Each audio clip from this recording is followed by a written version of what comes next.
Hello guys, welcome back to my channel. তো নিয়ে চলে এসেছি আবারও একটি নতুন ড্রামা। তো চলুন এক্সপ্লেনেশন শুরু করা যাক। তো ড্রামার শুরুতেই আমরা এই ড্রামার মেল লিডকে দেখি, যার নাম হচ্ছে ইউজুন অ্যান্ড সে তার ড্রোনের মাধ্যমে এক হাই প্রোফাইল মিটিং স্পাই করছিল। আর এইসব করার সময় তাকে কোনো সিআইডি থেকে কম লাগছিল না, যখন কি সে সাধারণ এক কোম্পানির এমপ্লয় ছিল। এখানে এক লেডি তার কাছে আসে আর জিজ্ঞাসা করে, তুমি কি পেশাগতভাবে পুলিশ? বাট ইউজুন বলে, no, I am a auditor. আর এইসব বলার সময় তাকে অনেক বেশি কুল দেখাচ্ছিল। আর এটার সাথে সাথে এই যে সমস্ত এভিডেন্স জোগাড় করে নেয় আর ওইসব নিয়ে যায় নিজের অফিসে, যেখানে সে আরও কিছু এমপ্লয়কে নিয়ে কোম্পানির ডাইরেক্টরের কাছে আসে। অ্যাকচুয়ালি এই ডাইরেক্টর কোম্পানির সাথে বিশ্বাসঘাতকতা করেছিল আর তারই প্রমাণ নিয়ে এসেছিল ইউজুন। আর সে যেই সমস্ত এভিডেন্স নিয়ে এসেছিল তা দেখে তো আমার মনে হচ্ছিল তার কোনো অডিটর নয়, বরং সিআইডি হওয়া দরকার ছিল। বাট এইসব দেখার পর ম্যানেজার বলে, এক সামান্য মিটিংয়ে তুমি এত বড় করে কেন দেখাচ্ছ? এটাতে অবাস্তবের কি আছে? বরং উল্টে তো এটার জন্য আমি তোমার উপর কেস করতে পারি যে তুমি আমার প্রাইভেসিতে ইন্টারফিয়ার করেছো। বাট ইউজন তো প্রিপারেশনের সাথে এসেছিল অ্যান্ড সে বলে, এই মিটিংয়ে একটি পার্সন ছিল যাকে হয়তো আপনি সাউথ কোরিয়ান ভাবছেন, বাট সে নর্থ কোরিয়া থেকে বিলং করে। তাই তুমি সমস্ত সত্যটা অ্যাকসেপ্ট করবে, নাকি আমি তোমাকে স্পাইয়ের দায়ে জেলে পাঠাবো আর এমন এমন ধারা তোমার পেছনে লাগাবো যে তুমি জেল থেকে বেরোতেই পারবে না? আর এটা বলার সাথে সাথেই সে ডাইরেক্টরকে আউট করে দিয়েছিল। তারপর সে সেখান থেকে বাইরে চলে আসে অ্যান্ড এখানে কোম্পানির কিছু এমপ্লয় ঝামেলা করছিল। আর আমরা জানতে পারি এরা 3 নম্বর টিমের অ্যান্ড তাদের মধ্যে ম্যানার্স অ্যান্ড প্রফেশনালিজম বলে কোনো ব্যাপারই ছিল না। তারা নামে তো অডিটর ছিল, বাট তাদের নিজের কাজের প্রতি কোনো ফোকাস ছিল না, বরং কোম্পানিতে হওয়া স্ক্যান্ডালকে নিয়ে তারা সবসময় মেতে থাকতো। আর আজও এমন এক টপিকের উপরে তারা এখানে ঝামেলা করছিল। এখানে সকলেই বিরক্ত হচ্ছিল। আজ ইজন খুব বড় এক কারাপশন ডাইরেক্টরকে ধরেছিল, যখন কি 3 নম্বর টিমটো সামান্য এক পার্সনের পিছনে পড়েছিল যে তার ওয়াইফের সাথে চিট করছে অ্যান্ড তার স্ক্যান্ডেল অফিসে ধরা পড়েছে। নেক্সট সিনে আমাদেরকে ইউজুনের একটি ডেলি লাইফের রুটিন দেখানো হয়, যেখানে তার ওয়াচ কালেকশন অ্যান্ড ড্রেসিং সেন্সের ব্যাপারে বলা হচ্ছিল, যা থেকে এটা বোঝাই যাচ্ছিল না যে সে অফিসের এমপ্লয় নাকি সিইও, কারণ তার কাছে সেই সমস্ত লাক্সারি জিনিস ছিল যা এক বড় লোকের কাছে থাকে। আর সে যেভাবে রেডি হয়ে অফিস যাচ্ছিল, যেমন কি সে তার এই লাইফটিকে অনেক বেশি এনজয় করে। আর আমরা দেখি কোম্পানির অ্যাডেও তাকে সিলেক্ট করেছিল, অফকোর্স তার গুড লুকের কারণে। মোটামুটি তার লাইফ একদমই পারফেক্ট চলছিল। আর সাথে সাথে এই কোম্পানির সিইওর এন্ট্রি হয় এখানে। আমরা দেখি কোম্পানির সিইওর থেকে তো জেজুনকে বেশি স্মার্ট, স্টাইলিশ অ্যান্ড পারফেক্ট দেখাচ্ছিল। ইভেন তো সিইও যেমন টাই পরেছিল ঠিক একই কালারের সেমভাবে টাই যেই জন্য পরেছিল, অ্যান্ড সে নিজের টাই হালকা করে লুজ করে নেয়, কারণ এমনটা তো হতে পারে না যে কোম্পানির সিইওর সামনে তুমি বেশি পারফেক্ট দেখাবে। আর এমনটা করতে তাকে সিইও নোটিস করে। আর যখন সে এলিগেটরে ছিল, এখানে 2 মেয়ে তার উপর লাইন মেরে যাচ্ছিল। একটি মেয়ে তো তাকে বলেই ফেলে, তুমি কি কাজের শেষে ফ্রি আছো? তাহলে আজ ডিনার করতে গেলে কেমন হয়? যখন কি পাশে দাঁড়িয়ে থাকা মেয়েটি এইসব শুনে তো অনেক বেশি জ্বালাস ফিল করছিল। আর আমরা জানতে পারি এই মেয়েটি ছিল জিজুনের এক্স। আর যখনই জিজুন এলিগেটর থেকে বাইরে আসে, তার এক্স একটি সাইডে তাকে টেনে নিয়ে যায় আর তাকে কিস করতে চাইছিল ফোর্সফুলি। বাট জিজুন তাকে নিজের থেকে দূরে সরিয়ে বলে, দেখো, তুমি আমাকে যেমনটা ছেলে ভাবছো তেমনটা আমি নই। আমাদের অনেক দিন আগেই ব্রেকআপ হয়ে গিয়েছিল আর তুমিও আমার থেকে মুভ আউট করে নিয়েছিলে। আর এখন তো তোমার বিয়ে হতে যাচ্ছে, তাই এইসব আমার সাথে করার একদম চেষ্টা করবে না। হ্যাঁ, তোমাকে আমি খুশি করতে পারি তোমার বিয়েতে দামি উপহার দিয়ে। আর তাদের মধ্যে এইসব কথা চলছিল, তখনই জিজু নোটিস করে তাদেরকে কেউ দেখে নিয়েছে। সে দৌড়ে যায় দেখার জন্য, বাট ওই পার্সনের ফেস দেখতে পায় না। সে শুধু এটাই জানতে পারে ওটা একটি মেয়ে ছিল। এইসব কিছু হ্যান্ডেল করার পর যখন সে অফিসের ভেতরে আসে, এখানে তো আলাদাই রিউমার্স ছড়িয়েছিল যে আজ এক নতুন ম্যানেজার এখানে জয়েন করতে চলেছে। আর তার নাম হচ্ছে মিস হিনা। আর এই মেয়েটি হচ্ছে এইটা আমার মেন ফিমেল লিড। আর হিনা আজ পর্যন্ত যে টিমকে লিড করেছে সে তাদের ব্যান্ড বাজিয়ে রেখে দিয়েছে, কারণ সে 1 নম্বরের রেড ফ্ল্যাগ ছিল। আর তার কাছে কাজের মাঝে ফাঁকি সে একদমই পছন্দ করে না। আর এর আগেও হিনা এই কোম্পানির ম্যানেজার পদে ছিল। আর তখন এমপ্লয়িরা তার এই ওয়ার্কাহলিক পার্সোনালিটির কারণে তারা বিরক্ত হয়ে পড়েছিল। কিছুদিনের পর তার ট্রান্সফার হয় আর 4-5 বছর পর আবারও সে এই কোম্পানিতে ফিরে আসছে আজ। আর সমস্ত টিম মেম্বাররা ভয় পেয়েছিল যে এটা ভেবে ইনা যেন না তাদের টিমকে লিড করে, নয়তো তাদের অবস্থাও খারাপ হয়ে যাবে। আর এমপ্লয় গ্রুপে সকলে আপডেট দিয়ে যাচ্ছিল যে ইনা এখন কোন ফ্লোরে আছে। সকলের কথা শুনে এইটুকু তো আপনারা বুঝতেই পারছেন এই ইনা নামের মেয়েটি নিজের কাজের জায়গাতে কত বেশি ভয়ানক। প্রত্যেকটা টিম মেম্বারের মনে যেন ভয়ের কামডাউন শুরু হয়ে গিয়েছিল যে গড প্লিজ মিস ইনা যেন আমাদের টিমকে লিড না করে। অ্যান্ড মিস ইনা চলে আসে অডিটর টিমে, তার মানে আজ থেকে তিনি এই টিমটিকে লিড করবেন। যা দেখে তাদের ব্যাস হয়েই যায়, না চাইতেও মিস ইনাকে হাসি মুখে ওয়েলকাম জানাতে হয়। আর এদের টিমে ছিল আমাদের হিরো। বাকি এমপ্লয়াররা তো না চাইতেও তাকে হাসি মুখে ওয়েলকাম জানায়। আর এখানে হিজনের সাথে ইনা হ্যান্ডশেক করে আর তাকে এমনভাবে দেখে যাচ্ছিল যেমন কি সে তাকে আগে থেকেই চেনে। তারপর সেটাই হয় যেটার বয়স সমস্ত এমপ্লয়াররা পাচ্ছিল। এখানে এক টিম লিডার নিজের ওপিনিয়ন তার সামনে রাখে, বাট ইনা তো এত বছরে একদমই বদলায়নি। আর সে সেই টিম লিডারকে এত এত এত কথা শোনায় যে সে লজ্জায় অপমানের সেখান থেকে বাইরে চলে আসে। সমস্ত এমপ্লয় তো আগে থেকে হাওয়া টাইট হয়ে আছে। তারপর আবার ইনা এসে বলে আমি সকলের সাথে এক এক করে মিটিং করতে চাই, তাই এক একজন করে আমার কেবিনে আসো। ব্যাস এমপ্লয়ীদের হয়েই যায় আর কি। এরপর তারা এক এক করে ভেতরে যায় আর যাওয়ার সময় তো মোটামুটি ঠিক থাকে, বাট বাইরে যখন আসে তারা নিজের পায়ে দাঁড়ার মতো অবস্থায় থাকে না। ইনা তাদেরকে এমনভাবে বকেছিল যখন কি এইসবে তো এই জনের উপর কোনো যেন এফেক্টই পড়ছিল না। সে অনেক বেশি কনফিডেন্ট দেখাচ্ছিল।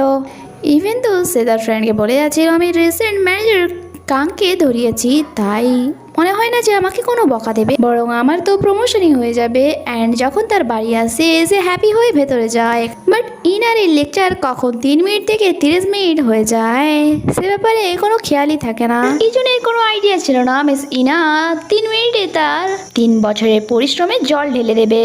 তার রেকর্ড অনেক ভালো ছিল আর রিসেন্টলি সে ডাইরেক্টর কাংকেও ধরিয়েছিল, তাই তার মনে হচ্ছে তার সাথে তো খারাপ কিছু হবে না। বাট ইনা এখানে তাকে এমন কিছু বলে যে তার মুখ হাঁ হয়ে যায়। ইনা বলে তোমার পারফরমেন্স সত্যি অসাধারণ, তাই আমি চাই তুমি আজ থেকে অডিটর টিম 3 নম্বরে কাজ করবে। যা শুনে তো তার হয়েই যায়, কারণ এই 3 নম্বর টিম সেটাই ছিল, তারা একদমই প্রফেশনাল ছিল না আর এই টিমকেই ইজুন একদম পছন্দ করতো না।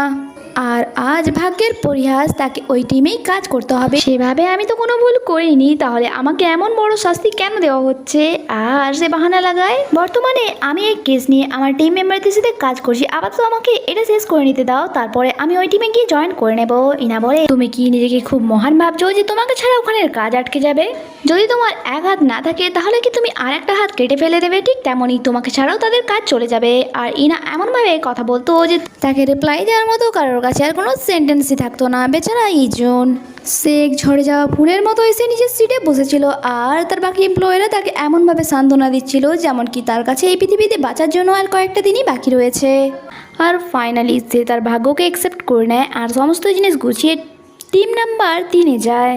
আর যেমনটা ওই টিমের কাজ ছিল ঠিক তেমনটাই তাদের বিহেভিয়ার। তখনই সেন্টার শিফট হয় আর আমাদেরকে এই কোম্পানিরই এক ডিপার্টমেন্টের এক এমপ্লয় যার নাম ছিল মিস্টার শান তাকে দেখানো হয়। তার কাছে তার ওয়াইফের কল আসে। তার ওয়াইফ বলে আমি চাই তুমি তাড়াতাড়ি আজ বাসায় ফিরে এসো, বাট মিস্টার শান বলে আমার আজকে একটি মিটিং আছে তাই ফিরতে লেট হবে, বাট তুমি চিন্তা করো না আমি চেষ্টা করব।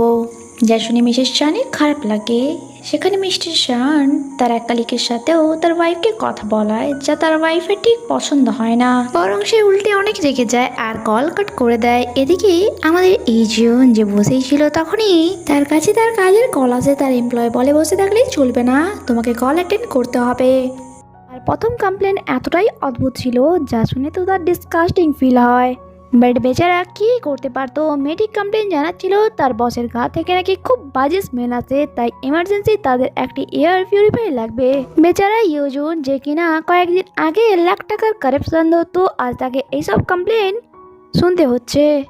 আর এখানেই শেষ হয় না, তখনই সেখানে একটি লেডি আসে আর কিছু টিস্যু পেপার তার হাতে ঢেলে দেয় আর বলে এটায় প্রমাণ আছে আমার হাজবেন্ড যে আমার সাথে চিট করছে তাই তাড়াতাড়ি করে এটা ফরেনসিক করাও। আমি খুব কষ্ট করে ডাস্টবিন থেকে এগুলো বের করেছি। আর যা শুনে তো ইউজিনের অবস্থায় খারাপ হয়ে যায়। সে সেগুলো নিয়ে দৌড়তে থাকে আর ভমিটিং করার কন্ডিশনে পৌঁছে যায়। যখন কি ইনার তো এইসব দেখে অনেক বেশি মজা লাগছিল, যেমন কি সে তাকে এমন সিচুয়েশনেই দেখতে চাইছিল। ওয়েল নাইটে আমরা দেখি কোম্পানির সিইও ম্যানেজারদের সাথে একটি মিটিং করছে, আর মিটিং শেষ হওয়ার পর ম্যানেজাররা সিইও কে তাদের সাথে ডিনার করতে বলে, বাট সে বলে সরি, আমি এখন আমার ফ্যামিলি হাউসে যাব, কারণ আমার জন্য আমার ওয়াইফ সেখানে অপেক্ষা করছে। আর এই কথাটা শুনে যেন তার সেক্রেটারির মোটেই ভালো লাগে না। এদিকে আমরা মিসেস সানকে দেখি, সে তার হাজব্যান্ডকে বারবার কল আর মেসেজ করে যাচ্ছিল, বাট তার হাজব্যান্ড এইসব মেসেজের কোনো রিপ্লাই তাকে দেয় না, কারণ সে তার কলিগসদের সাথে একটি মিটিংয়ে বিজি ছিল। আর মিসেস সান তো এত বেশি প্যানিক হয়ে যায় যে সে সেই বিল্ডিং এর নিচে চলে আসে যেখানে মিস্টার শানের অফিস। সব সময় মিস্টার শানের অফিসিয়াল মিটিং গুলো হয়, সেখানে সে মিস্টার শানের কারও দেখতে পায়। আর সে ভাবে হয়তো মিস্টার শান অ্যান্ড তার ওই কলিগ এখানে রোমান্স করছে। সে জোরে জোরে কারে দরজা ধাক্কা দিচ্ছিল, তখনই মিস্টার শান তাকে আওয়াজ দেয়, যার সাথে তার সমস্ত কলিগরাও ছিল, যার কারণে মিস্টার শান অনেক বেশি অপমানিত বোধ করে এখানে। আর যখন বাসায় ফিরে এসে তার ওয়াইফকে বলে, তুমি আমার যোগ্যই নয়, আজ সকলের সামনে তুমি আমার সমানে ব্যান্ড বাজিয়ে দিলে। এদিকে আমরা ইউজনকে দেখি যে ইউজন তার অফিস যাওয়া এত বেশি এনজয় করতো, সে আজ বাসায় ফিরে এক শুকিয়ে যাওয়া ফুলের মতো, যেমন কি তার কেউ মরে গিয়েছে। কি আর করার, বাস্তবটাকে মেনে নিয়ে সে সকালে রেডি হয়ে আবার অফিসে যায়, সেখানে তার জন্য কেউ ওয়েট করছিল, আর তা হচ্ছে মিসেস সান। যখন তার হাজব্যান্ড বাসায় ফিরে নাইটে, সে তার শার্টটি চেক করেছিল, যেখানে সে একটি লেডির চুলও পায়, আর সেটাই প্রমাণস্বরূপ এখানে নিয়ে এসেছিল, আর যা ইজনকে দিচ্ছিল, যেমন কি এটা খুব বড় একটি প্রমাণ তার হাজব্যান্ড যে তার সাথে চিট করছে সেটা ধরার। মিসেস সান এই ব্যাপারে এমনভাবে এক্সপ্লেন করছিল যেমন কি সত্যি এই কেসটি অনেক বেশি দামি অ্যান্ড ইম্পর্টেন্ট, বাট এই জন্য তো অনেক বেশি বিরক্ত লাগছিল, কারণ সেই সবে কখনো অভ্যস্তই ছিল না। তার মন তো করছিল যেমন সে মিসেস শানকে বলুক এইটা একটা নর্মাল ব্যাপার, তাই আপনি নিশ্চিন্তে বাসায় যান। যখন কি তার পাশে বসে থাকা তার কলিগ এই ব্যাপারটিকে খুব আরামসে হ্যান্ডেল করে অ্যান্ড বলে, আপনি চিন্তা করবেন না, আমরা খুব তাড়াতাড়ি এটা ইনভেস্টিগেট করব, তাই আপনি নিশ্চিন্তে বাসায় যান। এরপর ইজন ওই হেয়ারে এনভেলপটা নিয়ে মিস্টার শানের অফিসে যায়, যেখানে সে কাজ করতো। যেখানে গিয়ে সে শুনতে পায় যে অফিসের এমপ্লয়িরা তো মিস্টার শানের ওয়াইফকে নিয়ে আলোচনা করছে যে তার মধ্যে ম্যানার্স বলে কোনো জিনিসই নেই, আর কিভাবে সে একটি অফিসিয়াল মিটিংকে জাস্ট মজা বানিয়ে রেখে দিয়েছে।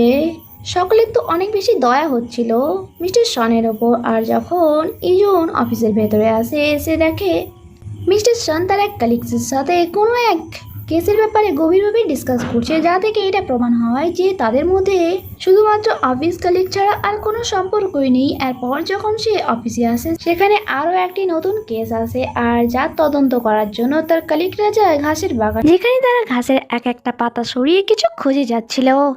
মিসেস শান বারবার কল আর মেসেজ করে যাচ্ছিল, আর যখন সে কল রিসিভ করে, মিসেস শান বলে, তুমি আমাকে ফিডব্যাক দিলে না। সে বিরক্ত হয়ে বলে, প্রবলেম আপনার হাজব্যান্ডের মধ্যে নয়, বরং আপনার, তাই আমার মনে হয় আপনার তাড়াতাড়ি করে কোনো ডক্টরকে দেখানো দরকার। আর সে রেগে কল কেটে দেয়, বাট এই সমস্ত ডেটা চেক করছিল ইনা, যেহেতু সে ম্যানেজার তাই এটা তার দায়িত্ব। আর ইনাও মিস্টার শানের রিপোর্টটি নোটিস করে, আর এখানে যখন সে মিস্টার শানকে দেখে, সে বুঝেই যায় তার আর তার কলিগসের মধ্যে কিছু একটা চলছে, কারণ ইনার নজর থেকে বাঁচাটা এতটাও সহজ ছিল না। এরপর লিফটে ইনার দেখা হয় ইজনের সাথে, অ্যান্ড সে তাকে মিসেস শানের রিপোর্টের কথা জিজ্ঞাসা করলে সে বলে এটাতে কিছুই নেই, তাই আমি এই রিপোর্টটি ক্লোজ করে দিয়েছি। তখনই সেই ফ্লোরটা চলে আসে যা মিস্টার শানের অফিসের ফ্লোর ছিল, অ্যান্ড এখানে সমস্ত কলিগরা তো এলিগেটরে আসে, কারণ তাদের নাকি আজ একটি অফিসিয়াল ডিনার ছিল, বাট এখানে মিস্টার শান অ্যান্ড তার ওই কলিগ ছিল না। আর ইনা এখানে একটি চালাকির সাথে খেলা খেলে, আর এই ব্যাপারে জিজ্ঞাসা করলে সে জানতে পারে মিস্টার শান অ্যান্ড তার ওই কলিগ নাকি খুব ইম্পর্টেন্ট একটি প্রজেক্টে কাজ করছে, তাই সেই ব্যাপারেই ডিসকাস করার জন্য তারা আজ ডিনারটা অ্যাটেন্ড করছে না। বাট এটা ছিল ইনা, অ্যান্ড সে তার সিক্স সেন্স যারা এখানে একটি খেলা খেলে, অ্যান্ড বলে যেহেতু তোমরা আমাকে এত ভালোভাবে ওয়েলকাম জানিয়েছো, তাই তারই উদ্দেশ্যে আজ আমি আপনাদের সকলকে ট্রিট দেব। আপনারা আরামসে আপনাদের অফিসে যান, আমি খাবার অর্ডার করে দিচ্ছি। আর তার কথা মতো সমস্ত এমপ্লয় আবারও তার অফিসে ফিরে যায়, আর ইনা নিচে চলে আসে। আর আমরা দেখি এখানে মিস্টার শান তার ওই কলিগসের সাথে খুব ক্লোজলি কিছু করছিল। যা হয়তো আমাকে আর বলতে হবে না, এখানে সে হাতে নাতে ধরা খেয়ে গিয়েছে। তার মানে তার ওয়াইফ যে সন্দেহ করছিল তার সন্দেহ ভুল নয়। এদিকে নিচে ইজুন ইনাকে বলে, তুমি এই কেসের ব্যাপারে আমাকে আরেকটি রিপোর্ট বানিয়ে দাও, কারণ সে তো বুঝতেই পারে না ইনা অলরেডি তার খেলা খেলে দিয়েছে আর এখন সেই খেলা ক্লোজও হয়ে গিয়েছে। তারা এখানে কথা বলতে বলতে রোড ক্রস করছিল আর হঠাৎ একটি কার আসে যা তাদেরকে ধাক্কা মারতেই যাচ্ছিল। তখন ইজুন নিজের সাথে সাথে ইনাকেও সামলায় আর এই চক্করে তারা অনেক ক্লোজ চলে আসে। হিনা তাড়াতাড়ি করে উঠে দাঁড়ায় অ্যান্ড তারপর সে ইজনের হেল্প করে আর আমরা দেখি এই কারটি ড্রাইভ করছিল মিসেস সান আর সে এখানে এসেছিল ইজনকে মারার জন্য। ইজনকে দেখে তো মিসেস সান তার দিকে ধেয়ে আসছিল তাকে মারার জন্য, যখন কি সে তো ভয়ে পিছোতে থাকে। এখানে তার ব্যালেন্স বিগড়ায় অ্যান্ড সে পড়েই যাচ্ছিল, তখন মিস ইনা তাকে ধরে নেয় ঠিক এক হিরোর মতো। ইজন এখানে অজ্ঞান হয়ে যায়। আমরা ইউজনকে দেখি যে ইনার সাথে রোমান্স করছিল, তখনই তার চোখ খুলে অ্যান্ড সে ভয়ে চেঁচিয়ে ওঠে। তার মানে এই সব কিছু সে স্বপ্নে দেখছিল অ্যান্ড বলে থ্যাংক গড এটা স্বপ্ন ছিল। তখনই তার মনে পড়ে তাকে তো আজ অফিসেও যেতে হবে অ্যান্ড সে যখন অফিসে আসে সকলের নজর তারই ওপরে ছিল আর যার কারণটা সে কিছুক্ষণের মধ্যেই জানতে পারে যখন সে কফি নিতে যায়। সেখানে ওই লেডিটি জানায় কাল রাতের ঘটনাটি, যে কিভাবে ইয়োজন অজ্ঞান হয়ে গিয়েছিল অ্যান্ড ইনা তাকে সামলেছিল। সে তার 3 বছরের কেরিয়ারে এত ফেমাস হয়নি যেমনটা কাল রাতের ঘটনার কারণে হয়েছিল। যেই তার কাছে আসছিল সেই এই ব্যাপারে জিজ্ঞাসা করছিল তাকে। এখানে এক এমপ্লয় এসে তাকে বলে, আমি তো জানতাম তুমি অডিটর, বাট তুমি যে অ্যাফেয়ারের কেসগুলো হ্যান্ডেল করো তা আমার জানা ছিল না। বেচারা ইউজন সে আর কি বলতো যে মিস ইনা তাকে কিভাবে বাঁশ দিয়েছে। সকলের নজরে ফাঁকি দিয়ে এসে যা হোক করে নিজের অফিসে আসে, বাট তাকে বিরক্ত করার জন্য তো আমাদের ইনা এখানে ছিল। তাকে দেখা মাত্রই সে বলে ওঠে, তুমি কি কাল রাতের জন্য আমাকে থ্যাঙ্কস বলবে না? আমি যদি ওখানে তোমায় না ধরতাম হয়তো নিচে পড়ে তোমার মাথাটাই ভেঙে যেত। এরপর আমাদেরকে একটি মিটিংয়ের সিন দেখানো হয় যেখানে কালকের রাতের ওই কেসটি নিয়ে আলোচনা করা হচ্ছিল। মিস্টার শান তার ভুলটা অ্যাকসেপ্ট করেছে অ্যান্ড এখানে তাদের দুজনকেই শাস্তি দেওয়া হয়েছিল। তার সাথে যেই মিয়াং নামের মেয়েটির অ্যাফেয়ার চলছিল তাকে এখান থেকে ট্রান্সফার করে অন্য সিটিতে পাঠিয়ে দেওয়া হয়েছিল, কারণ মিস্টার শানকে এখনও পাঠানো সম্ভব ছিল না। তিনি একটি খুব ইম্পর্টেন্ট প্রজেক্টের উপর কাজ করছিল আর যেহেতু মিস্টার শান নিজের কাজে খুবই ভালো ছিল, তাই এই মুহূর্তে যদি ওনাকে কোথাও দূরে পাঠানো হয় তাহলে তা কোম্পানির জন্যই খারাপ হবে। তাই ইউজনের এটা ঠিক মনে হয় না অ্যান্ড সে সোজা চলে আসে ইনার কাছে অ্যান্ড বলে এটা তো ভুল করা হলো। যখন কি মিয়াংয়ের তো কোনো দোষই ছিল না, তেমন বেশি দোষ ছিল মিস্টার শানের, কারণ তিনি ম্যারিড, বাট ওনাকে তেমন কিছু শাস্তিই তো দেওয়া হলো না। ইনা বলে, তুমি কি তাকে জাজ করছো? আর যদি তোমার জাজ করারই হয় তাহলে তুমি কোর্টে যাও। কোম্পানি কখনোই এটা দেখে না কে ভুল আর কে ঠিক, তাদের কাজ একটাই, কারা কোম্পানিকে প্রফিট দেবে। আর এমনিতেও আমার মনে হয় না মিস্টার শানকে আলাদা করে কোনো শাস্তি দেওয়ার দরকার আছে, তার জন্য তার ওয়াইফই যথেষ্ট।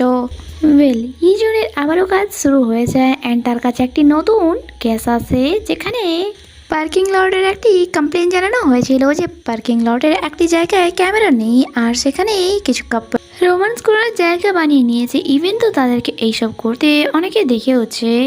আর এই কথা শুনে তো ইজনের অনেক বেশি ডিসকাস্টিং ফিল হয়, বাট কি আর করবে সে।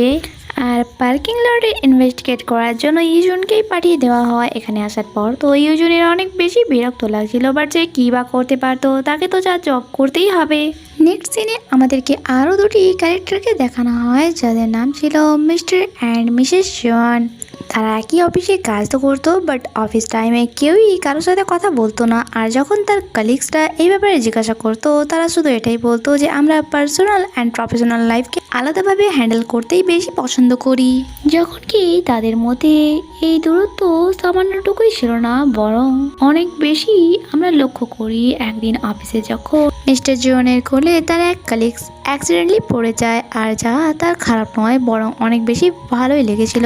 আর মিস্টার জনের ফেসে একটি দুষ্টু স্মাইল ছিল। এদিকে আমরা মিসেস জোয়ানকে দেখি যেখানে এদের কন্ডিশনও ঠিক এমনটাই ছিল। সে একদিন গিয়েছিল তার কলেজের রিইউনিয়নে যেখানে তার এক্সের সাথে দেখা হয়।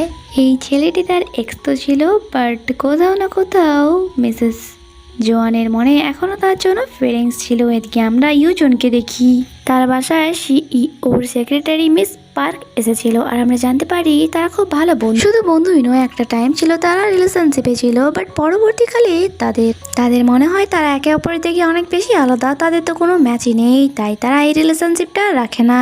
আর এই জন্য তাদের ব্রেকআপ নিয়ে তেমন কোনো মাথা ঘামায়নি, আর বর্তমানে তারা খুবই ভালো ফ্রেন্ড। আর এই সময় মিস পার্ক তার বাসায় এসেছিল কয়েকদিন থাকার জন্য এখানে, কারণ তার এই সময়টা খারাপ যাচ্ছে আর থাকার জন্য তার কাছে কোনো ভালো জায়গাও নেই, তাই সে এখানে এসেছিল ইজুনের বাসায় কয়েকদিন থাকার জন্য। বাট ইজুন তাকে বলে, আমার মনে হয় এটা ঠিক হবে, কারণ আমরা দুজনেই অবিবাহিত, আর এমন সিচুয়েশনে এভাবে তোমার বাসায় থাকাটা আমার ঠিক মনে হচ্ছে না, তোমার জন্য এটাই ভালো হবে, তুমি কোনো হোটেলে গিয়ে থাকো। মিস পার্ক বলে, হোটেলে থাকার জন্য তো আমার কাছে টাকা নেই, ডোন্ট ওয়ারি, আমি রাস্তাতেই রাত কাটিয়ে নেব। আর সে এটা বলে চলে যাচ্ছিল, কেউ যদি আমার গায়ে হাত দেয় সেটা কি ভালো হবে। আর ইউজুন, যার মন অনেক বেশি নরম ছিল, সেটা শুনে তো গলেই যায় অ্যান্ড তাকে আর কি বলে, ঠিক আছে তাড়াতাড়ি চলে যেও। মিস পার্ক বলে, ওকে, আমি বাসার যে কোনো একটা কোনায় পড়ে থাকবো। এরপর সে বাত নিয়ে আসে আর এখানে তারা বসে এক ফ্রেন্ডের মতো অনেক গল্প করে, যেখানে ইউজুন তার মনের সমস্ত কষ্টগুলো তাকে বলছিল। মিস পার্ক বলে, তোমার মনে আছে মিস্টার কিম অ্যান্ড ইনার একদমই জমে না, তারা একে অপরের শত্রু বললেই চলে, তাই তুমি যদি মিস্টার কিমের সাথে ভালো সম্পর্ক করতে পারো তাহলে তোমার কিছু একটা সুরাহা হতে পারে অ্যান্ড তার কাছে অথরিটি আছে তোমাকে এখান থেকে নিয়ে যাওয়ার, তিনি যে কোনো জায়গায় তোমাকে ইজিলি ট্রান্সফার করতে পারবে। কথা বলতে বলতে হঠাৎই ইউজুনের মাথায় কিছু ক্লিক করে অ্যান্ড সে বলে, ওই দিন সিরির ঘটে যাওয়া সিনটি কোথাও মিস ইনা দেখে নেয়নি তো। আর নেক্সট মর্নিং এটাই কনফার্ম করার জন্য সে মিস ইনার কাছে যায়। সে ভাবছিল তাকে ডাইরেক্ট জিজ্ঞাসা করবে, বাট ইনা এখানে কাজের ব্যাপারে তাকে এমন কথা শোনায় যে সে সেখান থেকে ল্যাজ গুটিয়ে পালিয়ে আসে। এরপর সে তার জুনিয়রকে নিয়ে আবার ওই পার্কিং লটে ইনভেস্টিগেট করতে চায়। তারা দুজনে এখানে এসেছিল তো অন্যের রোমান্স ধরতে, বাট তাদের মধ্যে এমন কিছু অকওয়ার্ড মুহূর্ত হয়ে যায় যা দেখে তো এটাই মনে হচ্ছিল তারা অন্যের রোমান্স ধরতে নয়, বরং নিজেরা এখানে রোমান্স করতে এসেছে। আর দুজনে এত বেশি অকওয়ার্ড ফিল করে যে তারা একে অপরের দিকে তাকাতেই পারছিল না। এরপর ইজুন আবার ওই সিঁড়ির কাছে আসে আর নিজের মাথার উপর জোর দিয়ে যাচ্ছিল আর ভাবার চেষ্টা করছিল আসলে ওই দিন তাদেরকে দেখেছিল ওটাকে। তখন এখানে ইনার এন্ট্রি হয় অ্যান্ড সে ডাইরেক্ট ওই দিনে সেই সিনটি রিক্রিয়েট করে। ইজুনের তো যেন ভয়ের মারে চোখ বাইরে চলে আসবে অ্যান্ড ইনা বলে, ওই দিনের ওই সিনটি আমি দেখেছি, এত মাথায় জোর দেওয়ার কোনো দরকার নেই, আর সেই জন্যই তোমাকে আমি টিম নাম্বার 3-এ নিয়ে এসেছি, কারণ আমার মনে হয় যে তুমি ওই টিমের জন্যই সুটেবল। ইজুন দৌড়ে যায় এক্সপ্লেন করার জন্য এই ব্যাপারে, বাট ইনা তো তার মজা উড়িয়ে সেখান থেকে চলে যায়। আর এখানে ইউজনের রিয়াকশনটা জাস্ট দেখার মতো ছিল। এরপর তার দেখা হয় মিস পার্কের সাথে। সে বলে, তুমি মিস্টার কিমের কাছে যাও। ইজুন একটু দেরি না করে ডাইরেক্ট চলে আসে মিস্টার কিমের বাসায়। সেখানে সে মিস্টার কিমকে একাই পায় আর তার সাথে কথা বলে সে এইটুকু জানতে পারে যে মিস্টার কিমের মনে মিস ইনার জন্য কত রাগ জমে আছে। আর সে এটা বলে, তুমি চিন্তা করো না, আমার তো ওই দিনই অনেক বেশি রাগ হচ্ছিল যে তোমার মতো এক ক্যাপেবল এমপ্লয়কে সে টিম নাম্বার 3-এ কি করে পাঠালো। তুমি চিন্তা করো না, আমি এক নিউ টিম বানাবো, যেই টিমে শুধুমাত্র ক্যাপেবল লোকরাই থাকবে। যা শুনে তো ইউজনের মনে যেন আনন্দের সীমা থাকে না অ্যান্ড সে ভাবে হয়তো এবার মিস ইনার হাত থেকে সে মুক্তি পেয়ে যাবে অ্যান্ড সে হ্যাপি হয়ে বাসায় ফিরে আসে এটা ভেবে যে টিম নাম্বার 3-এ হয়তো কালই তার লাস্ট দিন। এদিকে আমরা মিসেস জোয়ানকে দেখি হাজব্যান্ড হওয়া সত্ত্বেও তার মিস্টার জোয়ান যেন তাকে ভাও দিত না, তাই সে স্যাড হয়ে তার এক্স বয়ফ্রেন্ডকে কল করে ডাকে। তারা দুজনে একবারে গিয়ে ড্রিঙ্ক করে আর এখানে কথা বলতে বলতেই তার এক্স তার ক্লোজ আছে অ্যান্ড সে তার সাথে কিছু করতো তার আগেই মিসেস জোয়ানের মনে হয় যে সেটা ভুল করছে, তাই কোম্পানিতে ফিরেই সে তার হাজব্যান্ডকে কল করে পার্কিং লটে ডাকে, যা ব্লাইন্ড ডেটের জন্য ফেমাস ছিল। আর আজ এই পার্কিং লটই তাদের রোমান্সের জায়গা হয়ে উঠেছিল। তারা বহুদিন পর আবারও এমন হাজব্যান্ড ওয়াইফের মতো সময় কাটাচ্ছিল। নেক্সট ডে আমরা ইয়নজনকে দেখি, যার কাল থেকে মিস্টার কাংয়ের কথা শুনে মন লাফালাফি খাচ্ছিল অ্যান্ড সে আজ যখন অফিসে আসে তার লাফালাফি যেন বন্ধই হচ্ছিল না। সে নাচতে নাচতে নিজের কেবিনের দিকে যাচ্ছিল। আর ওই লিফটেই আমরা মিস্টার অ্যান্ড মিসেস জোয়ানকে দেখি। তাদের মধ্যে সমস্ত দূরত্ব শেষ হয়ে গিয়েছিল। আর ওই লিফটে ইয়ঞ্জুন যেহেতু আলাদাই মজাতে ছিল যে ইনার হাত থেকে এবার সে মুক্তি পাবে। বাট এত সহজে কি তা সম্ভব তা তো আমরা এগিয়ে গেলেই দেখতে পাবো। তো সে চলে আসে এখানে ইনার কাছে আর আজ ফার্স্ট টাইম সে তাকে গুড মর্নিং বলে, যা শুনে তো ইনাও অবাক ছিল, কারণ আজ পর্যন্ত সে তার সাথে ভালো করে কথাটুকুও বলেনি। অ্যাকচুয়ালি ইয়ঞ্জুন এমনটা করছিল এটা ভেবে যে আর তো জাস্ট কয়েকটা মুহূর্তেরই ব্যাপার, তাই যতটা টাইম থাকবো অ্যাটলিস্ট মিস ইনার সাথে ভালো ব্যবহার করাই যায়। আর এখানে সবাই নিজেদের কাজে বিজি ছিল, শুধুমাত্র ইনা ছাড়া। ইজন বলে, চলুন আপনি আমার সাথে আজকে পার্কিং লটে ইনভেস্টিগেট করতে, কারণ এখানে আর কেউ তো ফ্রি নেই। আর কথা মতো তারা পার্কিং লটে পৌঁছেও যায়। অ্যাকচুয়ালি সে ইনার সাথে জীবনে লাস্ট টাস্ক করতে চাইছিল, কারণ এরপর তো তার সাথে আর তার দেখাও হবে না এই ভেবে। বাট ইয়ঞ্জুন হয়তো জানতো না তার ব্যাড লাক তার এত তাড়াতাড়ি পিছু ছাড়বে না। তারা কারে বসেই ছিল, তখনই দূরে দেখে একটি কার মুভ করছে আর তাদের ডাউট হয়। অ্যান্ড তারা খুব সাবধানের সাথে কার থেকে নামে আলতো করে পায়ে পায়ে যায় ওই কারটির কাছে। আজ ইয়ঞ্জুন জন্য একটু বেশি এক্সাইটেড ছিল টিম নাম্বার 3 লাস্ট কাজটা করতে, তাই সে নিজেই মুভ করা গাড়িটির দরজা খোলে। আর যা খোলা মাত্রই তার ফেসের রং যেন উড়ে যায়। তার সমস্ত আশা, সমস্ত ভরসা, সমস্ত বিশ্বাস চূর্ণ বিচূর্ণ হয়ে গিয়েছিল, কারণ এই কারে ছিল মিস্টার কাং। আর আপনারা তো জানেনই মিস্টার কাং সেই পার্সন যে ইজনকে আশা দিয়েছিল যে তুমি চিন্তা করো না, আমি সব কিছুটা হ্যান্ডেল করে নেব, ইনার থেকে তোমাকে আমি মুক্তি দিয়েই ছাড়বো। আর সেই মিস্টার কিমকে আজ নিজের হাতে ইউজুন ইনার হাতে ধরিয়ে দিল। আর এখন মিস্টার কিম নিজে কিভাবে বাঁচবে তার ঠিক নেই, সে আবার ইউজুনকে কি বাঁচাবে। ওয়েল, এরপর তারা অফিসে ফিরে আসে আর সেই ইউজুন যে এতক্ষণ অনেক বেশি লাফালাফি করছিল সে আবারও শুকিয়ে যাওয়ার ফুলের মতো মুঝিয়ে যায়।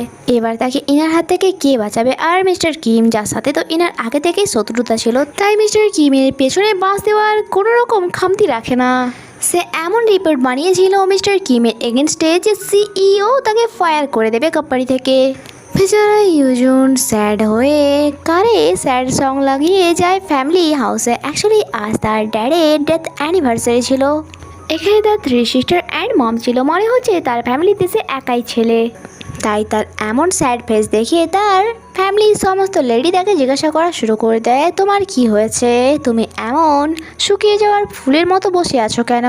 তোমার এই স্যাড হওয়ার পেছনে যদি কেউ থাকে তাহলে তার নামটা শুধু বলো, আমরা তার ব্যান্ড বাজিয়ে দেবো গিয়ে। বেচারা ইউজুন আগে থেকে এত স্যাড ছিল, তারপর আবার তার বাজারে লেডিদেরকেও তাকে শান্ত করাতে হয়। এদিকে আমরা কোম্পানির সিইও জেউলকে দেখি, সে তার ড্যাড মানে কোম্পানির চেয়ারম্যানের সাথে দেখা করতে গিয়েছিল আজ।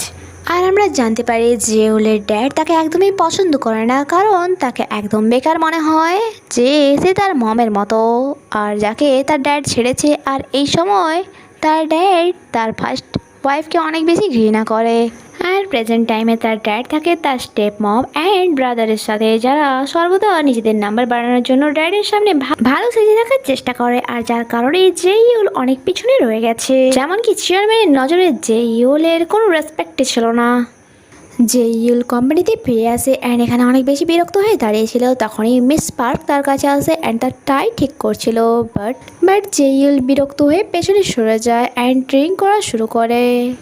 এটা সত্য যে মিস পার্ক তাকে লাইক করতো, বাট জেইউলের মনে তার জন্য এমন কোনো ফিলিংস ছিল না। নেক্সট ডে ইউজুন যে অফিসে নিজের মনে পাথর রেখে দাঁড়িয়েছিল আর মিস্টার কিমকে সেখান থেকে যেতে দেখছিল। বেচারা ইউজুন নিজের কষ্ট মেটানোর জন্য একটি সুযোগ পেয়ে গিয়েছিল রাতের ডিনার পার্টিতে, যেখানে সে ড্রিঙ্কের ওপর ড্রিঙ্ক করে যাচ্ছিল। বাট মিস ইনার জন্য তো এটা একদমই উল্টো ছিল, সে এখানে এসেছিল নিজের জেতার খুশি বাড়ানোর জন্য এখানে এসেছিল। আর বেচারা ইউজুন সেখানে বসে ড্রিঙ্কের ওপর ড্রিঙ্ক করে যাচ্ছিল। এরপর তারা স্টুডিওতে আসে, যেখানে ইউজুন নিজের মনের কষ্ট দূর করার জন্য স্যাড সং গাইছিল। ইনা উঠে আসে তার হাত থেকে মাইক নিয়ে নেয় আর তাকে বসতে বলে আর হিপ হপ পালা গান করে, অফকোর্স তার জয়ের খুশিতে। বাট এইসব ইউজুনের একদমই ভালো লাগে না। আর যেহেতু সে ড্রিঙ্ক করেছিল তাই ডাইরেক্ট উঠে এসে ইনাকে কথা শোনানো শুরু করে দেয় যে এটা ওই সব মিসআন্ডারস্ট্যান্ডিংয়ের জন্য হয়েছে। ওই সিরিজ সিনটা দেখে তুমি আমাকে এইসব ঝামেলাতে ফেলেছো, আমাকে এক্সপ্লেন করার সুযোগটুকু তুমি দাওনি। ইনা ওই মাইকটি নিয়ে তার মুখে ঠুসে দেয়। ইনার সাথে যে কেউ পাঙ্গা নেবে তার সাথে যে কি হবে হয়তো আপনারা এটা দেখে বুঝতেই পারছেন। নেক্সট ডে ইউজনের ঘুম ভাঙে আর সে যেহেতু কাল ড্রাঙ্ক অবস্থায় ছিল তাই তার কাল রাতের কথা ঠিকঠাক করে মনে আসছিল না, বাট মাথায় জোর দেওয়ার পর সে জানতে পারে যে কাল সে কি করেছে। আর সেভাবে হয়তো আবারও তার পেছনে বাঁশ দিতে চলেছে মিস ইনা। বেচারা ইউজুন ভয়ে ভয়ে অফিসে যায় আর ইনাকে গিয়ে সরি বলে যে কাল রাতে হয়তো আমি কিছু খারাপ করেছি, তার জন্য সরি। আর নিজের সিটে এসে বসে পড়ে আর এরপর নিজের সিটে বসে সে তার রিজাইন লেটার টাইপ করছিল। তখন তার ল্যাপটপে একটি নোটিফিকেশন আসে, তাকে একটি নতুন কেস দেওয়া হয়েছিল আর এটা অন্য কারণ নয়, মিস ইনার ব্যাপারে রিউমার ছড়ানো হয়েছিল। আর ব্যাপারটা এমন ছিল নাকি মিস ইনার এই অফিসে কারোর সাথে অ্যাফেয়ার চলছে যে একদমই অ্যাপ্রোপ্রিয়েট নয়। আর এর সাথে সাথে ইউজনের মনে যেন আবারও আশার আলো উৎপত্তি হয় অ্যান্ড সে ভাবে আমি কেন রিজাইন দেবো, রিজাইন তো দেবেই মিস ইনা। এখানে আমাদেরকে একটি সিন দেখানো হয় যেখানে মিস ইনা কারোর সাথে দেখা করতে গিয়েছিল অ্যান্ড ওই পার্সনের হাতে ম্যারেজ রিংও পড়া ছিল। সে মিস ইনার গালে টাচ করে। ওয়েল ইউজন প্রেজেন্ট টাইমে এই কেসটির ব্যাপারে দেখছিল অ্যান্ড সে ভাবে এটা সে কাউকে না জানিয়েই করবে। এখানে মিস ইনা বেরিয়ে যাচ্ছিল, বাট তখনই এক পার্সন তার সামনে আসে যার সাথে কয়েকদিন আগেই মিস ইনার ঝগড়া হয়েছিল আর আজও কোনো ব্যাপার নেই, তাদের মধ্যে ঝগড়া হচ্ছিল। ওই পার্সন রেগে তারপর হাত তোলে, বাট ইনা যেই তাকে দেখে সে যেন একটু ঘাবড়ে যায়। ইনা তো যেন ভয় পাচ্ছিল না। এখানে এই সিনটি সকলেই এনজয় করছিল, ইভেন তো ইউজন, যে এটা দেখে অনেক বেশি অবাক অ্যান্ড ইনার প্রতি ইমপ্রেস হয়েছিল যে কেউ তার উপর হাত ওঠাক বা যেই কোনো সিচুয়েশান আসুক সে কাউকে ভয় পায় না। ওয়েল এইসব ঝামেলা মেটে যাওয়ার পর আবারও ইউজনের বাস খাওয়ার টাইম চলে আসে, তাই তাকে ডেকে পাঠানো হয় অ্যান্ড ইউজন বলে কাল তুমি রান করার পর যেসব সিং ক্রিয়েট করেছো তারপরেও কি তোমার মনে হয় যে তুমি অনেক বেশি ক্যাপেবল পারসন অ্যান্ড আমি তোমাকে টিম নাম্বার 3-এ নিয়ে এসে অনেক ভুল করেছি, তাই আমি ভেবেছি আজকে দিনটা তোমাকে আমি একটু বেশি বিজি রাখবো অ্যান্ড তাকে পেপার শেয়ারিংয়ের কাজ দিয়ে দেয়। আর এই কাজটি অনেক বেশি পরিমাণে ছিল, তার অনেক বেশি বিরক্ত লাগছিল। আবার কিছু এমপ্লয় যারা তার কাছে এসে যেন সহানুভূতিশীল দেখাচ্ছিল, বাট একটি পেপারে বান্ডেল দিয়ে বলে যে এটাও তুমি স্ট্যান্ড করে দিও। এই জন্য তো এই সময় মনে হচ্ছিল যে এইসব পেপারগুলি নিয়ে গিয়ে মিস ইনার মুখে ছুঁড়ে মারি, বাট সে কী করতে পারতো বেচারা। আর যখন সে সমস্ত কাজ কমপ্লিট করে ওই কাগজের টুকরোগুলো প্যাকিং করে নিয়ে যাচ্ছিল, এখানে ভুলবশত তা ফেটে বাইরে চলে আসে। আর তার এত রাগ হচ্ছিল, মনে হচ্ছিল মিস ইনাকে সে কোনো রিসাইকেল মেশিনে ঢুকিয়ে দেবে।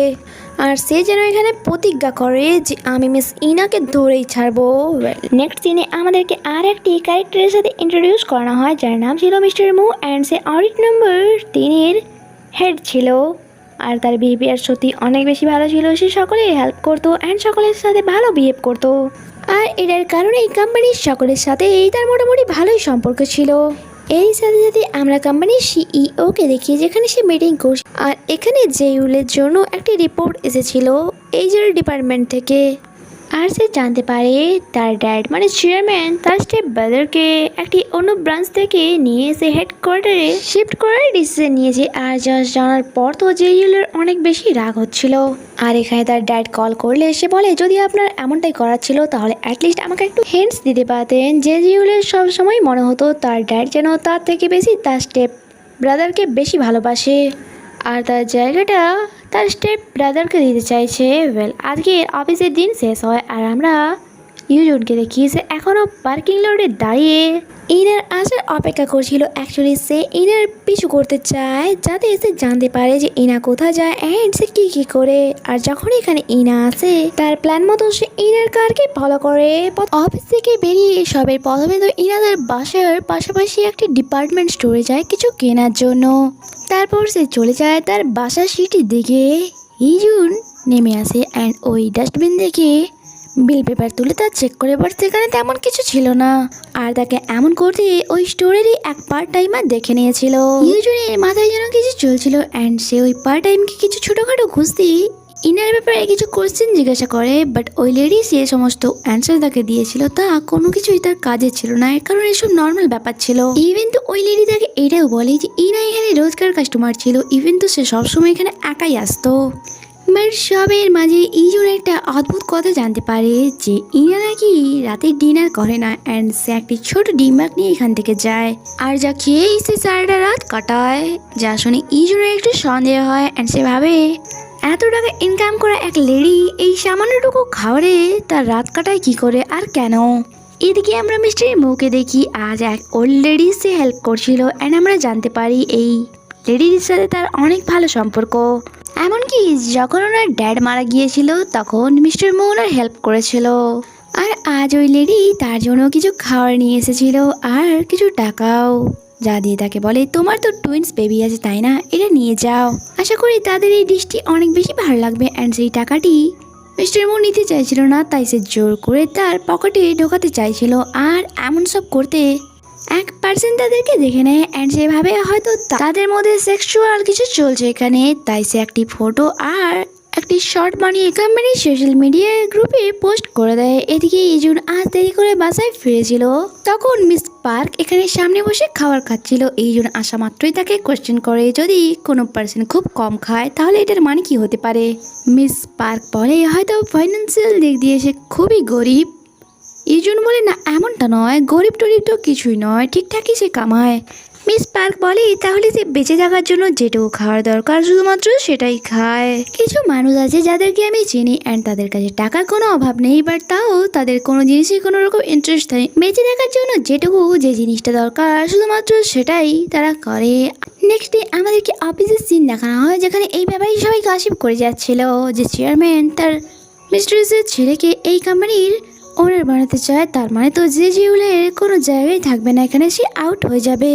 এখানে এক এমপ্লয় কোম্পানির সোশ্যাল মিডিয়ার সাইট চেক করতে করতে দেখে কেউ মিস্টার মুয়ের র্যান্ডামলি কিছু পোস্ট করেছে, আর যেটা দেখে তারা তো অনেক বেশি হাসে অ্যান্ড বলে যদি আমরা মিস্টার জে জিউলের এই ব্যাপারটার জায়গায় মিস্টার মুয়ের এই কেসটি আমরা পোস্ট করে দিই তাহলে জে জিউলের এই ব্যাপারটা সবাই ভুলে যাবে আর এই পোস্টটি নিয়ে সকলে মাতামাতি করবে। আর তাদের এই ট্রিক কাজে লেগে যায়। মিস্টার মুকে সকালে অনেক বেশি অপমান করে আর ওই ক্যাফেটেরিয়ার ওল্ড লেডিকেও। বাট এটার ফায়দা এটাই হয়েছিল যে এটার জন্য মিস্টার জে জিউলের ব্যাপারে সমস্ত রিউমার্স বন্ধ হয়ে গিয়েছিল অ্যান্ড সকলে এই টপে ওপরেই বেশি গসিপ করছিল। এদিকে ইউজন ফুলে পানি দিচ্ছিল, তখনই ইনা পেছন থেকে এসে তাকে ভয় পাইয়ে দেয়। বাট এখানে যখন মিস ইনা ফুলকে স্মেল করছিল ইজুন তাকে দেখে স্মাইল করছিল। ইনা হঠাৎই ঘুরে দাঁড়ায় অ্যান্ড বলে তুমি কি আমার মজা ওড়াচ্ছ। ইউজন বলে নো, বরং আমি এটা ভাবছি লোকেরা আপনার ব্যাপারে কত ভুল ভাবে যখন কি আপনার সেন্স অফ হিউমার এত ভালো। মিস ইনা বলে আমিও বুঝতে পারি না। নেক্সট সিনে আমরা দেখি মিস্টার মো মিস ইনার সামনে দাঁড়িয়েছিল, যে বলছিল এটা কেউ মিথ্যে খবর ছড়িয়েছে, আমার অ্যান্ড ক্যাফেটেরিয়ার ওই লেডির মধ্যে কোনো সম্পর্কই নেই, আমাদের এমনভাবে ভিডিও বানিয়ে ইচ্ছে করে লোকেদের সামনে এমনভাবে দেখানো হচ্ছে যাতে সবাই আমাদেরকে ভুল ভাবে। বাট ইনা বলে সে ব্যাপারে তো এখনও সমস্ত কিছু ক্লিয়ার করতে পারছি না, কারণ যতক্ষণ না কোনো রকম প্রমাণ আমরা পাই ততক্ষণ পর্যন্ত এটাই ভেবেই চলবে। তাই আপনি এখন একটি সাইডে যাবেন যেখানে আপনাকে জিজ্ঞাসাবাদ করা হবে, তারপরে আমরা সত্য মিথ্যাটা যাচাই করতে পারবো। মিস ইনা টিম নাম্বার 3 থেকে নয় বরং টিম নাম্বার 1 থেকে এক অডিটরকে বসিয়ে দেয় তাকে জিজ্ঞাসাবাদ করতে। কয়েক ঘন্টার মধ্যে সেও সমস্ত প্রমাণ কালেক্ট করে নেয়। বেচারা মিস্টার মো যখন বাসায় ফিরে আসে, যেহেতু তার ওয়াইফ এইসব ব্যাপারে জেনে গিয়েছিল তাই তাকে ডাইরেক্ট বাসা থেকেই বের করে দেয়। নেক্সট মর্নিং যখন সবাই অফিসে আসে, এখানে মিস্টার মো আগে থেকেই ছিল কারণ রাতটা তিনি এখানেই কাটিয়েছিল। আর কালকে রাতে আমাদেরকে সিন দেখানো হয় যেখানে ইউজুন আবারও ইনার পিছু করেছিল, আর আজ সে দেখে মিস ইনা তার বাসার রাস্তা নয় বরং অন্য সাইডে যাচ্ছে, যা দেখে তো তার মনে লাড্ডু ফোটা শুরু করে দেয় যে এবার হয়তো কিছু প্রমাণ আমি পেতে পারি। আর সে পিছু করতে করতে গলির পর গলি পেরিয়ে একটি জায়গায় পৌঁছয় আর সে জানতে পারে এটা তো কোনো সাসপিশিয়াস জায়গা নয় বরং একটি আর্ট গ্যালারি ছিল শুধুমাত্র মেয়েদের জন্য। সেভাবে আচ্ছা তার মানে এটা তারা হবি। আমি তো ভেবেছিলাম তার ব্যাপারে আমি কিছু পেতে চলেছি। আজ সেন্ট প্রেজেন্টে শিফট হয়। মিস্টার মুখে এভাবে শুয়ে থাকতে দেখে ইনা বলে আপনি কয়েকদিন অফিসে আসবেন না। সেও স্যাড হয়ে সেখান থেকে চলে যাচ্ছিল, তখনই ওই লেডির ছেলে সেখানে আসে আর ডাইরেক্ট মিস্টার মুখে মারা শুরু করে দেয়। বেচারা মিস্টার মো কিছু না করার সত্ত্বেও তার সাথে এমন এমন ঘটনা ঘটছিল আর সত্যি এটা শকড হওয়ার মতো ব্যাপারই ছিল। তার মাথা যেন কাজ করছিল না অ্যান্ড সে পৌঁছে যায় হসপিটালে। এদিকে তার টিম মেম্বাররা, তাদেরও খারাপ লাগছিল মিস্টার মুর জন্য, কারণ মিস্টার মুকে ভালো করে জানতো যে সে কত কাইন্ড হার্টেড পারসন, বাট তার টিম মেম্বারে করার মতো তার জন্য কিছুই ছিল না। তখনই রিপোর্ট চলে আসে আর জানানো হয় মিস্টার মুর সাথে ওই লেডির তেমন কোনো সম্পর্ক নেই। ওই লেডি ওনাকে ফ্রিতে খাবার দিয়েছিল অ্যান্ড টাকারও কিছু লেনদেন করেছিল। এটাকে মিস ক্যারেক্টার বলা গেলেও ওনার ক্যারেক্টারের ব্যাপারে কিছু বলা যাচ্ছে না, তাই কিছুটা হলেও শাস্তি মিস্টার মুকে পেতে হবে, যার সঙ্গে টিম মেম্বাররা রেগে যায় আর বলে মিস ইনা এমনটা কি করে করতে পারে। ওই পার্সন বলে কিছু করার নেই, এটা পাবলিকের কারণে তিনি করছেন, কারণ এই রিউমার্সটা এত বাজেভাবে ছড়িয়েছে। যদি না এমনভাবে প্রসেসে তাকে শাস্তি দেওয়া হয় তাহলে লোকেরা এখনও এই ব্যাপারে আঙুল তুলবে। বাট তাও টিম মেম্বাররা ডিসাইড করে যে তারা ইনার এগেনস্টে স্ট্যান্ড নেবে, তাই ইনার জন্য তারা একটি মেসেজ ছেড়ে যায় যে রুপটপে এসে দেখা করো, তোমার সাথে কিছু কথা আছে। এরপর আমরা দেখি তারা সকলে এখানে রুপটপে দাঁড়িয়ে পড়েছিল। মিস ইনা যখন আসে তারা প্রতিবাদ জানায়, আর আপনি এমনটা কি করে করতে পারেন, আপনাকে যখন কি আপনি এটা জেনে গিয়েছেন যে মিস্টার মু কত ইনোসেন্ট, তারপর সে আবার তার ওয়াইফে দেখে মারও খেয়ে হসপিটালে ভর্তি, আপনার তো একটু হলেও তারপর দয়া দেখানো দরকার। বাট ইনা তাদের এই সব কোশ্চেনের কোনো জবাব না দিয়ে একটি চেয়ার টেনে নিয়ে আসে আর তুলে ধরে, আর যা দেখে তো তাদের হাওয়াই টাইট হয়ে যায় আর তারা ভয় যেন এখানে পালানোর অ্যাটেম্প নেয়। আর এখানে এই এপিসোডই শেষ হয়। বন্ধুরা আগে কি হয় তা জানতে স্টে কানেক্টেড। ভিডিও ভালো লেগে থাকলে লাইক কমেন্ট অ্যান্ড শেয়ার করতে ভুলবেন না। দেখা হচ্ছে পরের এপিসোডে। Stay connected, bye bye.